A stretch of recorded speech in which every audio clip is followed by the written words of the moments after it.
Bueno, llegó el momento. Una vez más voy a estar respondiendo sus preguntas y para recitar las mismas me acompaña mi amada Bambi. Bienvenida. Buena gente, estaré aquí acompañando a mi amorcita ayudándole a leer sus preguntas. Si estás lista, empecemos con esta nueva edición de preguntas y respuestas. Edson Hernández Muñoz pregunta: ¿qué te mantiene con motivación para crear tus videos? ¿Y qué tips le darías para la gente que tiene pensado adentrarse al mundo de YouTube?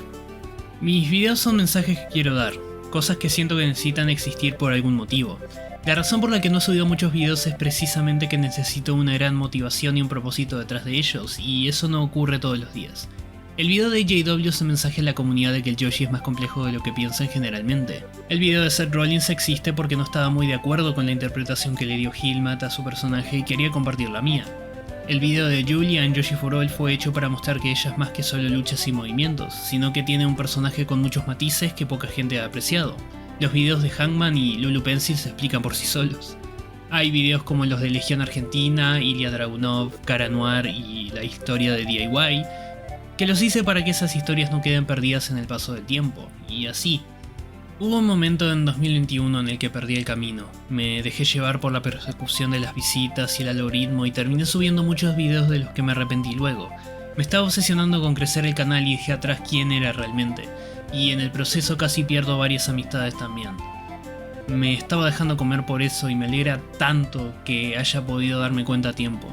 ¿Y saben para qué fue todo eso? Para nada, porque esos videos apenas tenían visitas. No eran propios de mí y la gente se dio cuenta, lo cual prueba que a pesar de que suba pocos videos, eso ha sido lo mejor para mi canal. Mis videos no son buenos porque yo tenga un talento nato para hacerlos.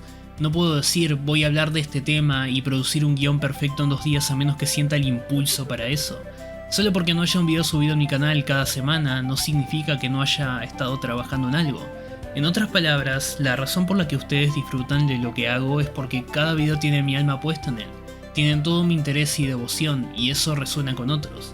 Por supuesto, al producirlos cada tanto tiempo, pocas veces me recompensa YouTube, y mi plataforma es pequeña como consecuencia. Sin embargo, ha habido gente que encontró motivación e inspiración en mis proyectos, gente que recuerdan hoy videos de años atrás, que me han agradecido por lo que hice. Estoy feliz porque lo que he hecho ha ayudado a otros, y eso me llena. En una entrevista que le hicieron a Fred Rogers, él mencionaba la importancia de formar una conexión 1 a 1 con sus televidentes. Que en la sociedad estamos tan enredados con los números cuando en realidad deberíamos concentrarnos en la persona con la que estamos en el momento. En mi caso, que mi trabajo tenga la calidad de conectar aunque sea con una persona, en vez de tratar de abarcar a cientos de miles de forma superficial. Sé que no voy a ser Fallback 2 o Warge 2, y no deberíamos querer serlo porque solo tenemos uno de cada uno en este mundo. Así que mi consejo es que no busquen un objetivo inalcanzable ni se pongan presiones poco realistas. Vivir de YouTube es una oportunidad en 2 millones. Sean fieles a sí mismos o van a frustrarse mucho. Y en eso de ser fieles a sí mismos quizás se den cuenta de algo peculiar en el fandom de la lucha libre que, bueno, tampoco es exclusivo de ella, pero lo noto más acá. La gente está obsesionada con la objetividad, con tener la razón factual y que otros den validez a lo que nos gusta. Hace poco un seguidor me culpó de inflar a Gargano y Ciampa ante la comunidad, causando que mucha gente los sobrevalore. Yo no sé si realmente mi serie haya tenido ese efecto, no tengo tanto alcance tampoco. Pero como dije en la última parte, el saga original de DIY fue muy especial para mí. A través de toda esa serie estaba documentando la historia, sí, pero también estaba interpretando y hablando desde el corazón. Nunca dije que Gargano fuese objetivamente y sin margen de error el más grande luchador de la historia, solo que por mucho tiempo fue mi luchador favorito y expliqué por qué.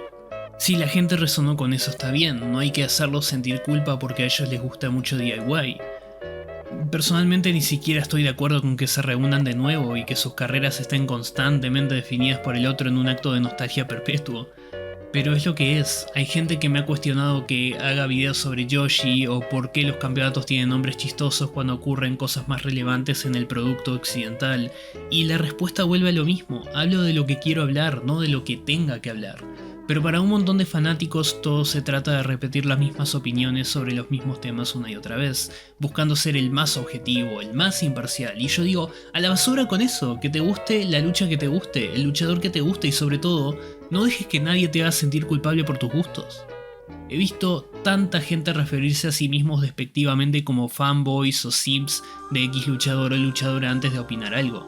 como si levantaran un crucifijo contra ataques en internet para que nadie te llame de esa manera sin que lo hayas hecho vos primero. Y es ridículo, deja de ser un fandom y se vuelve un campo de trincheras argumentativas, y todo por preferencias de lucha libre, algo que no amerita tal nivel de ofensa, de insultar a otro porque no está de acuerdo en si Becky Lynch debería ganar otro campeonato ficticio o no. En fin, he divagado mucho. Mi punto es que nunca vas a ganar el juego de la objetividad. Quédate y seguí adelante con tus gustos, con tus preferencias, incluso si no son las más populares. Sé cringe, pero sé libre. Vodcafé 4856 pregunta: ¿qué películas de Puroresu has visto? ¿Tiger Mask, Calamari Wrestle, Gachi Boy? Me gustaría verlas, la verdad es apenas este año me estoy culturizando más en lo que es cine en general, y eso gracias a BAM. Me da mucha curiosidad la película que va a salir de Mayu en un par de meses. Oh, espera, yo quiero hacer una pregunta. ¿Qué te pareció el anuncio de la nueva película de Kung Fu Panda? Me agrada mucho, me gustó el tráiler, el póster, pero ¿dónde está el pibe basado? Nick Laffe pregunta: ¿cuál es tu objetivo para el 2024? Encontrar una carrera o un trabajo, algo. Antunes Lembo pregunta: ¿puede ser este año el de la invasión japonesa en Estados Unidos? ¿Con la llegada de Okada y el más posible fichaje de Yulia por WWE? Creo que no va a haber un año marcado como invasión japonesa, más bien se ha dado paulatinamente y con altibajos en estos últimos años. Kazuchika Okada ha sido tan crucial para New Japan que me hace preguntarme cuál será su rol en Estados Unidos. Yulia es multifacética y puede adaptarse a cualquier situación, pero en la lucha libre televisada tenemos un formato más rígido y estático y no sé qué tan bien pueda traducirse el atractivo de Yulia ahí. Espero de todo corazón que les vaya bien. Eterno Jover 3183 pregunta: ¿crees que un futuro NXT Japón o México afecte a la escena de cada país como lo hizo el NXT UK? Lo que tienen México y Japón que le faltó a Reino Unido es una empresa prestigiosa con décadas y décadas de historia. World of Sport fue lo más parecido que tuvieron y eso se compararía más a los titanes en el ring que a New Japan en términos de cómo operaban. Pero no se puede subestimar el poder que puede ejercer la WWE incluso en los territorios más herméticos. Después de todo, los lives en México son un gran éxito. Culturalmente será difícil para la empresa, pero económicamente están con una ventaja astronómica. ¿Qué le importará más a los promotores y luchadores? ¿El dinero o la convicción? El tiempo lo dirá. Revolution to Evolution 3127 pregunta: ¿qué Yoshi te gustaría ver en alguna empresa gringa y quiénes podrían ser top gaijins en el 2024? Creo que Yuri sería la introducción más fácil que podrías hacer a una audiencia que no conozca mucho de Yoshi. Personalmente y por las risas quisiera ver a Saki Kashima hacer de las suyas en un show. Chihiro Hashimoto dejaría mandíbulas en el suelo también. Por supuesto, Aki Yasukawa merece su redención mediática, y con eso me refiero a que hablen de ella como luchadora y no como víctima del incidente para puro clickbait. Y espero que pueda seguir yendo a Estados Unidos cuando pueda. Benny es otra que puede comerse el mundo. Paralelamente, espero que Eva Everett vaya a cualquier empresa en Japón y dé renombre. Es una de las que más apoyo actualmente. René Chacón 3716 pregunta: ¿alguna motivación para poder vivir con un trabajo que odio y con un talento que siento que se desperdicia? Creo que soy la persona menos indicada a la que preguntarle eso, porque bajo presión me siento horrible y tendría un rendimiento deficiente, lo cual me ha pasado en todos los trabajos que tuve, lo siento. Rebel 16 pregunta: la primera vez te pregunté sobre tu amor de origen por el wrestling. Ahora quiero preguntarte, ¿qué es lo que te hace permanecer en la comunidad? Siempre logré encontrar gente con la que me encanta compartir la lucha libre. Suena trillado, pero realmente se trata de los lazos que formé. Creo que si solo hubiese encontrado gente antipática como la hay en demasía en la comunidad y en la industria, me hubiese rendido con el canal hace mucho tiempo atrás. Romy pregunta: ¿cuál es el mejor video ensayo de lucha libre que viste en tu vida? Hay muchos videos que me encantan, los primeros de Apache Wolf, los de Joseph Montesio o Pro Wrestling Outsider. No siempre estaré de acuerdo con ellos, pero saben entretener. Tu video de Maquillito es uno que recuerdo en el corazón, y no solo porque escribí subtítulos para él. Golden ni se diga. A riesgo de escapar de esta pregunta, no puedo elegir uno y siento que la mayor inspiración para lo que hago viene de contenido que no tiene que ver con lucha libre. René Chacón 3716 pregunta: ¿a quién consideras el mejor luchador sudamericano, independientemente de su sexo barra género? Hoy en día, yo diría que es Stephanie Baker. La gente debería prestarle más atención a Pandemia. Conociéndolo personalmente parecerá que hablo desde el amiguismo, pero creo que él genuinamente sabe cómo hacer las cosas y por qué hacerlas. Solo he visto un poquito de su conocimiento, pero se traduce excelentemente en sus luchas. Divina, si pisara Estados Unidos sería inmediatamente 30 veces la estrella que es ahora. Mis conversaciones con Bárbara y Lea para el video me llevaron a ver más a Nikki, y creo que ella es buenísima también, aunque parece que está en hiato ahora. Guido el Demoledor ha llegado a Europa y no sé cuándo exactamente planea retomar la lucha libre, pero es alguien a quien dar atención también. Stephanie Baker tiene la ventaja de estar en una plataforma que le va a enseñar millones, y creo que al hablar de lucha libre sudamericana hay que considerar las desventajas que tiene este territorio para hacer esto. Hay mucha gente que si tuviese mejores recursos serían unas bestias, pero si Sudamérica continúa mayoritariamente aislada del resto del mundo luchístico, las cosas no van a cambiar mucho. Aoi Chingo 3217 pregunta: si pudieses buquear un Dream Match entre una luchadora occidental y una japonesa, ¿quiénes serían las elegidas? Necesitamos Sari contra Tina ayer. Hace 2 meses. Hace un año lo necesitamos. Luca Nicolás Brookside pregunta: ¿crees que la Heritage Cup debería convertirse en un campeonato de cinturón en vez de una copa? Porque he visto recientemente que el público de NXT no está muy acostumbrado a las reglas del Heritage Cup. Si le cambian algo a esa cosa va a perder su alma, déjenla como está. René Chacón 3716 pregunta: comentas mucho, amigo. ¿Qué esperas de Persona 3 Reload?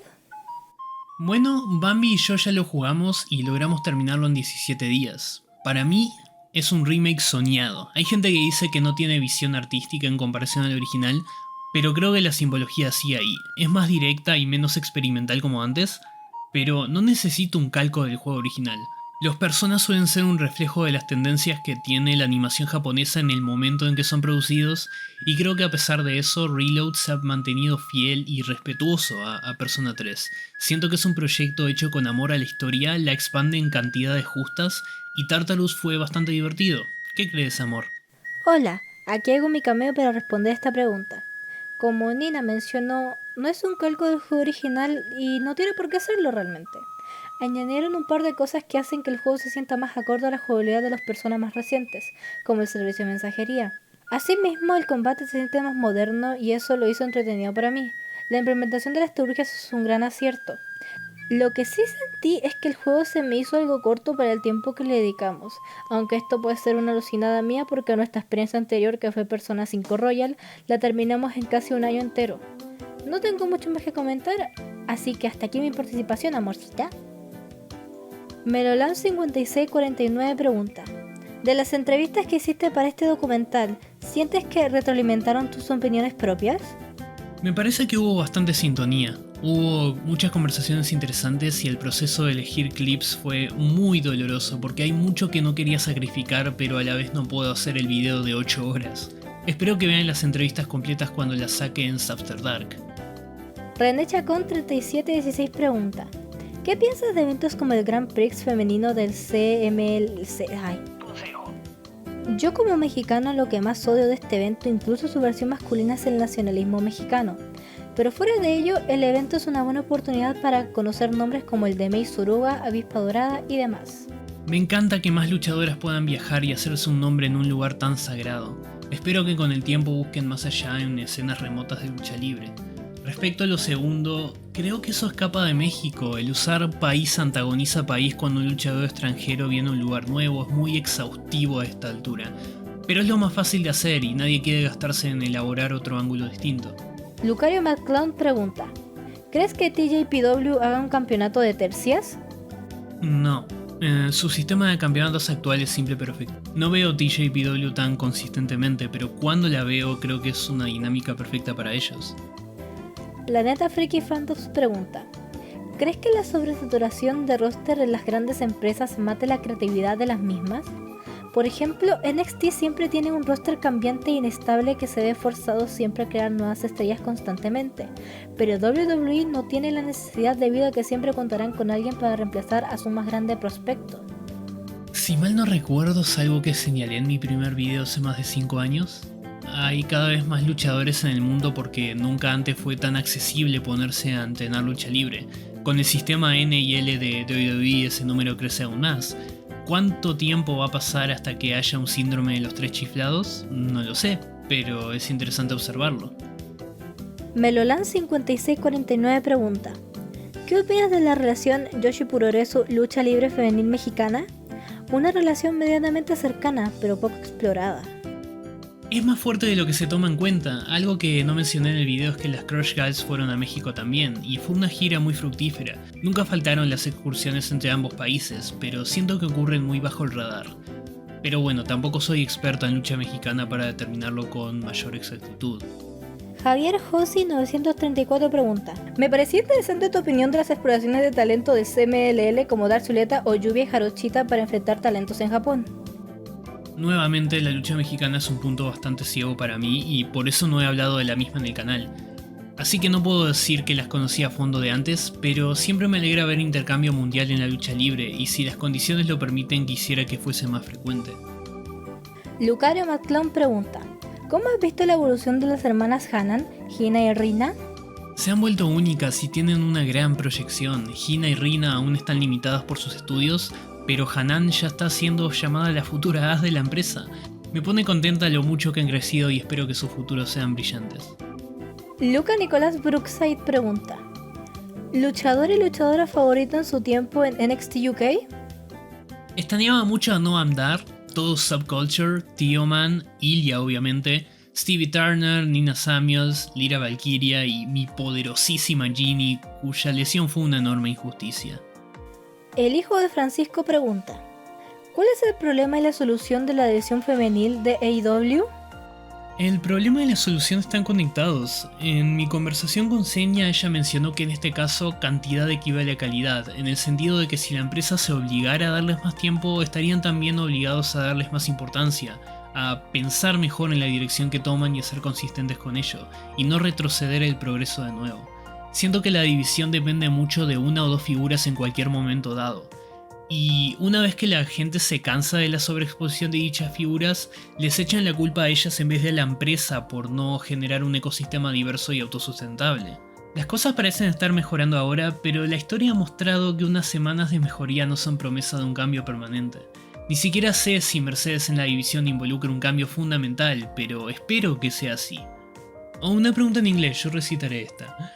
PikaLink3408 asks: what do you think about the current storyline in WWE right now involving Asuka, Kana, Io Sky, Io Shirai and Kairi Sane?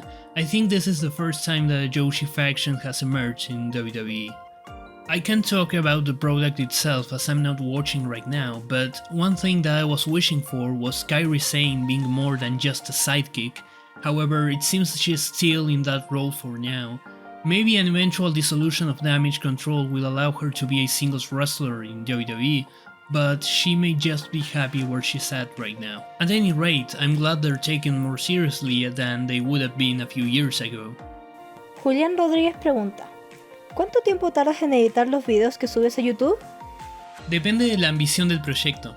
Normalmente quiero que mis videos sean visualmente atractivos y eso incluye muchos gráficos en movimiento.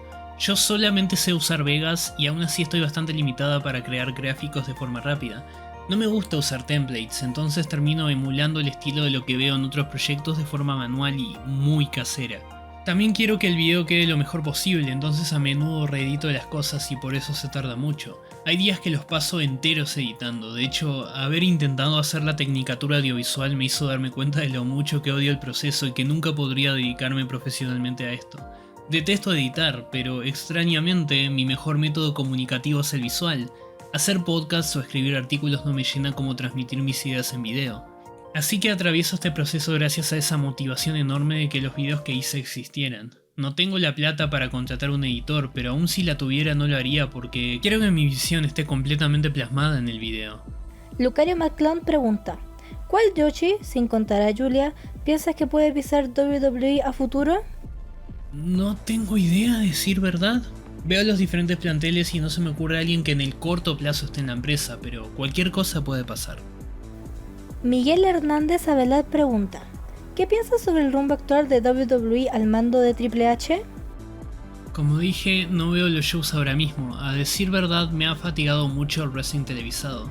Cuando Triple H recién tomó el mando y nació Damage Control estaba bastante ilusionada porque siempre me va a alegrar ver a mis luchadoras favoritas recibiendo importancia, pero la ilusión no duró mucho.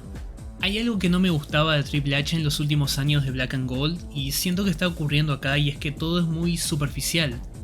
Hay cambios estéticos muy bienvenidos desde que se fue Kevin Dunn, hay luchadores queridos recibiendo empujes muy fuertes, obviamente hay un enfoque en el wrestling, pero lo que vi se sintió más como un cambio de sabor que un cambio de alimento. Rhea Ripley es una bestia que se ve como una estrella, pero la gente habla de momentos estelares de ella que no sean su lucha contra Charlotte en WrestleMania, las interacciones con Dominic o el fanservice que hace, porque eso es lo que normalmente veo discutir desde fuera. Obviamente la empresa gana dinerales, Rhea Ripley es una sensación en internet dentro y fuera de la comunidad de lucha libre, esto es un negocio y bla bla bla, pero lo digo hablando como fan. También la insistencia en tener a Dakota Kai como heel no me inspira nada. Daniel González pregunta, ¿cuál es la lucha más infravalorada que hayas visto? Hay un combate de Stardom que quedó bastante en el olvido por el contexto del show en el que tomó lugar. Fue el 21 de junio de 2020, el primer show de la empresa sin Hana, y las integrantes de Queen's Quest lucharon entre ellas en equipos. Creo que fue muy buena y sentó las bases para las carreras de las cuatro en años siguientes. ¿Eso o Plum Mariko contra Chigusa Nagayo en JWP en 1994? Lucario McClown pregunta, ¿cómo has visto el manejo de los títulos femeninos de New Japan? Siempre sentí que el campeonato femenino IWGP fue un capricho de Takaki Kidani y tanto New Japan como Stardom se han visto obligadas a usar el campeonato como puedan. Mis sospechas fueron validadas por Mayu Iwatani en una entrevista reciente, pero las luchadoras han dado todo por darle peso a los campeonatos. La complicada situación del campeonato original es probablemente lo que dio luz al campeonato Strong. Recordemos que en términos de booking, Rocky Romero es quien controla New Japan of America. Tener un campeonato femenino a mano suena mucho más fácil que depender de la disponibilidad de la campeona y lo que planean las empresas grandes. Y la academia de New Japan en Los Ángeles ha estado impulsando una división femenina desde cero, así que tiene sentido. Carlos Andrés Cabrera pregunta, ¿qué te ha parecido todo lo que rodea a Christian Cage desde su arribo a AEW y su personaje de Role Model? ¿Y qué opinión tenés sobre su reinado como TNT Champion? Siempre apoyaré a nuestro pinche padre Christian Cage, que gane todos los campeonatos y los tenga por 1000 años igual.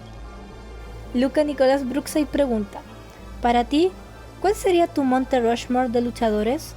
La gente normalmente trata esta pregunta como un top 4, pero si nos vamos a la definición de lo que simboliza el monumento, nacimiento, crecimiento, desarrollo y preservación, es algo más complicado. El problema es que la lucha libre es mundial, hay tantos candidatos que hicieron lo mismo por la lucha libre de sus respectivas regiones. Algunos ni siquiera llegan a ser conocidos a nivel mundial, o se sabe una fracción de su legado, pero son ídolos totales para sus países. Y luego empezamos a dividir entre lucha masculina y femenina y todo se vuelve más extenso todavía. Voy a tirar algunos nombres que podrían entrar en esas categorías. Martín Caradagian, El Santo, Big Daddy, Mitsuharu Misawa, Místico, Mildred Bjork, Chigusa Nagayo, Manami Toyota, Trish Stratus, y si quieren explico en comentarios, Nicole Matthews, Asuka. Podría decir nombres todo el día realmente. Lucario McClown pregunta, ¿luchador japonés masculino favorito? Siempre apoyaré a Yuji Nagata, me cae muy bien. También le tengo muchísimo respeto a Hiromu Takahashi, empezando por su pasión por la lucha libre junior. Él fue el primero de New Japan en cautivarme totalmente, pero aparte de eso, todo lo que hizo para realizar y promocionar el festival All Star de Juniors, desde hacer convenios con múltiples promociones hasta viajar a 2 puntos distintos de Japón para aparecer en 2 shows el mismo día en el marco de anunciar luchadores para el evento, realmente muestra su pasión. New Japan no le mandó a hacer nada de eso, pero el querer que la división sea reconocida como algo grande lo llevó a tanto. Es alguien que definitivamente querría tener contento en mi empresa si tuviera una. Aoi Shingo 3217 pregunta, ¿qué rookie japonesa crees que puede ser una gran campeona en los próximos años? Sonés, Chichi. Sonés y Chichi, denle los campeonatos en pareja de New Blood al toque. También ya el otro día se reveló que es la sobrina de Manami Toyota, lo cual no es algo a pasar desapercibido. The Rival Toss LP714 pregunta, tan solo puedes oír 3 álbumes musicales por el resto de tu vida. ¿Cuáles eliges y por qué? Ángeles en el asfalto de Naoko Isamu es una de las mejores obras de CD pop o new music que existen y es casi completamente ignorada por la comunidad de ese género. Por favor, escuchen esos temazos y díganme qué piensan. Luego diría Fallen de Evanescence porque en cierta época no paraba de escucharlo y obviamente es un disco monumental. Por último creo que elegiría Hit Vibes de Saint Pepsi. Quizá Diamonds and Dance Floors de Eva Max como mención honorífica o X Soundtrack de Persona 3 o algo de Eurobeat. No me veo cansándome de ninguno. De Mr. Fabry. A ver. Ese hombre me sigue mucho en Instagram. Le mando saludos. A ver. De Mr. Fabry pregunta. Aprovecho este momento para que cuentes el lore de todos los juegos de Persona. Curiosamente hubo un punto en el que pensé hacer un canal secundario sobre Persona y eventualmente Megaten a la larga, pero no era realista concentrarme en dos cosas tan distintas a la vez y nunca produje nada. El canal terminó siendo Yoshi for All. The Rival 2 LP714 pregunta. ¿Alguna lucha tan mala, pero tan mala que prefieres fingir que de plano no existe? He estado muchos minutos pensando esta respuesta y honestamente no me sale a la mente una que pueda llamar así fuera de One Final Beat. Lo único que se me ocurre es una que vi en vivo en 2019, pero no fue totalmente culpa de las luchadoras. Athena en ese momento Ember Moon contra Zelina Vega en el live de Buenos Aires. En este momento Ember estaba en un punto muerto de su carrera y Zelina ni siquiera había incursionado de lleno como luchadora solista aún. No eran las más populares y Zelina usó mucho cheap hit hablando mal de Argentina para generar reacciones. El público rápidamente empezó a desvirtuar el combate cantando NXT, Johnny Wrestling y más cosas random. Entonces el final de la lucha fue improvisado a las apuradas y creo que Ember ni siquiera llegó a hacer el eclipse, lo cual hubiese sido muy divertido de ver en persona. Fue muy incómodo y lo mejor para todo fue pasar de página enseguida. Pearly Sleeping Need 2076 pregunta. ¿Cuál fue el tema al que quisiste indicar más pero por alguna razón no pudiste hacer el video? En mi banner verás un par de imágenes de Eva Everett y Charlie Evans. Hay dos videos que quería hacer y estaban bastante avanzados en producción. Uno de ellos era la rivalidad entre Eva y Love Dog en Limitless Wrestling a sugerencia de @devil. Me gustó mucho lo que vi y llegué a escribir gran parte del guión. El otro era sobre la lucha entre Charlie y Cara Noir en Resurgence Wrestling, el cual hasta grabé, pero nunca llegué a editar. Otros proyectos se me pusieron encima y tuve que priorizarlos, aparte de que había empezado los estudios en la Tecnicatura Audiovisual y se me redujo mucho el tiempo. Por supuesto, terminé abandonando el mismo año, pero nunca pude retomar los videos y decidí cancelarlos. También hubo muchísimas ideas que no se concretaron. Quise hacer un video sobre Utami en Yoshi for All desde hace tiempo, pero simplemente no se pudo. Siken 2020 pregunta. ¿Qué es lo más lindo que te dejó ser parte de la comunidad de wrestling en internet? Como dije, los lazos que formé. También muchas oportunidades que nunca pensé tener. Escribir para una revista, aparecer en una radio, ver shows en vivo. Cosas que a la larga no fueron trascendentales pero significaron mucho para mí. El hecho de haber podido organizar y concluir el Subster Invitational es algo que recuerdo con muchísimo cariño. Sin dudas, el Subcore me ha dado incontables recuerdos. Poder conectar con tantos países a lo largo de estos años con este canal y Yoshi for All ha sido impresionante y hermoso. Me hace darme cuenta de lo estúpidas que son las peleas entre países por nimiedades como la comida, el acento o los estereotipos. Imbéciles habrán en todas partes del mundo, así como gente valiosa y llena de amor, no hay fronteras para eso. Carlos Andrés Cabrera pregunta. Mi pregunta sería, ¿cómo que despedir el canal? Contexto en el video. Obviamente queríamos dejar esta pregunta para el final. Empecé este canal el 18 de junio de 2018. Estaba por cumplir 20 años y no tenía mucha idea de la dirección del canal, pero no era la primera vez que estaba haciendo uno. Si se saben el lore profundo recordarán mi anterior canal de Sub Experience. La realidad es que he pasado los últimos 8 años y pico de mi vida pensando ¿qué voy a hacer para el próximo video? Y creo que he llegado al techo de lo que puedo hacer con este proyecto además de Yoshi for All ahora mismo. A decir verdad, no soy muy inteligente o talentosa, no he podido avanzar en estudios terciarios, no he durado mucho en los trabajos que he tenido, y a efectos de mundo real sigo siendo una persona que apenas terminó la secundaria. Y quizá parte de la responsabilidad la tiene mi obsesión por esto, preferir editar unos minutos más de video en vez de estudiar unas páginas más para un examen. No voy a mentir, en un punto tenía la ilusión de que este canal despegara y me hiciera un poco más independiente económicamente. Sin embargo, los temas de los que hablo son un nicho de un nicho. No es lo que la comunidad en masa quiere y me tomó tiempo aceptarlo, pero finalmente pude hacerlo. Yoshi for All es una historia algo distinta porque ese tipo de contenido tiene más recepción en la esfera angloparlante. Sin embargo, considero que si voy a cubrir lucha libre japonesa, debería saber japonés. Como muchos saben, aprender ese idioma con comodidad es algo que toma años, compromiso y probablemente una inversión considerable. Y no estoy en una posición como para hacer inversiones considerables. Para ser franca conmigo misma, tengo que encaminar mi vida.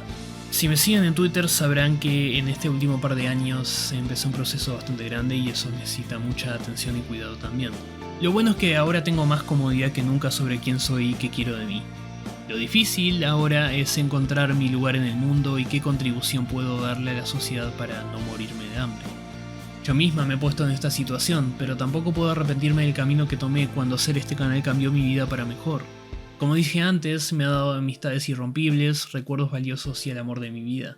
Me ha hecho ver el wrestling de otra forma y descubrir cosas que no pensaba nunca que iba a ver en la lucha libre. Hay tantos efectos dominó que produjeron el haber empezado a hacer videos de lucha libre que terminaría aburriéndoles si me pusiera a contar todo. Estoy tan agradecida por tenerlos, por el apoyo que me han dado, ya sea si estuvieron desde el principio, se fueron en el camino o llegaron hace poco. Me han visto crecer con el paso de los años, vieron mis aciertos y mis errores y eso es algo fascinante cuando lo pienso.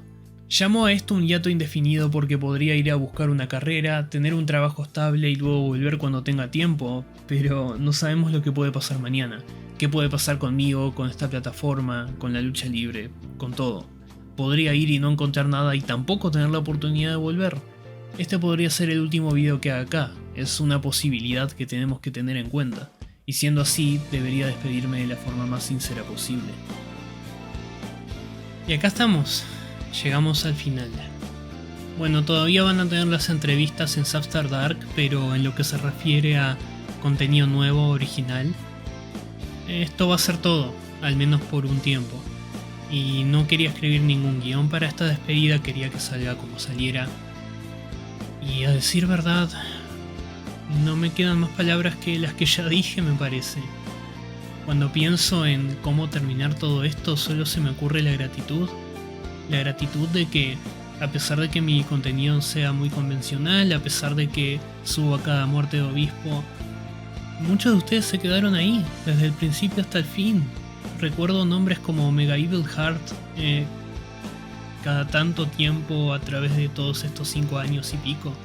Y cosas así son muy lindas, se sienten muy reconfortantes. Entonces, creo que lo que quiero decir es que independientemente de lo que logre en el futuro, si logro algo o no, ustedes realmente me hicieron sentir como que tenía una contribución que darle a este mundo. Esta experiencia ha traído tanto a mi vida que duele un poco despedirse. Quisiera no estar haciendo esto, pero creo que ahora mismo es lo mejor para mi vida y espero realmente poder encontrarnos de vuelta, poder subir de nuevo, quizá mejores videos, quizá con mejor presentación, quizá en otro lugar que no sea un apartamento diminuto.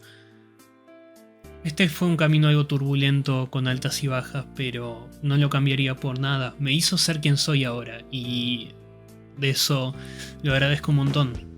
Entonces voy a marchar hacia el futuro con todo lo que aprendí en este camino y espero que todo salga lo mejor posible.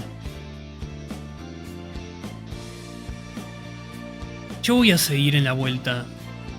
Mi Twitter ahora es un Twitter personal, es @ninasab98. Y voy a seguir estando en el Subcord. El Subcord va a seguir abierto para cualquiera que quiera entrar, hablar de wrestling o hablar de cualquier otro tema.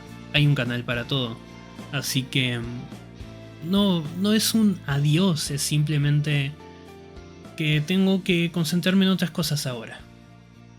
Pero nunca me voy a olvidar de ustedes, de todos los que comentaron algo hermoso, de todos los que llegaron a mí de una u otra manera. Nuevamente y por milésima vez, muchas gracias de todo corazón. Soy Substar y esperemos que hasta la próxima. Y recuerden, Dakota Kai nunca debió cambiar a Heel.